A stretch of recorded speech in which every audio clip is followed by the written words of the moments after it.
Good afternoon, guys. So, guys, magpalamig muna tayo ngayon, guys, kasi sobrang init sa Pinas. Ayan, bumili ako ng mango graham kasi para malamig-lamigan yung utok ko kasi sobrang init.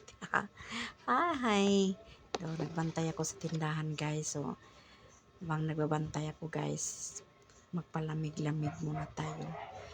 Napakasarap yung mango graham ng kapitbahay namin dito sa malapit sa amin. Kaya merong nagtitinda ng mga halo-halo, ganyan, mga shake. So, pumili ako ng mango graham. Kaya paborito ko yung mango and graham. So, yan. Buo po. Suyop-suyop sa mango graham. Okay, guys. Thank you for watching. So, ayan, guys. So, maglamig-lamig na ang utok ko. Okay.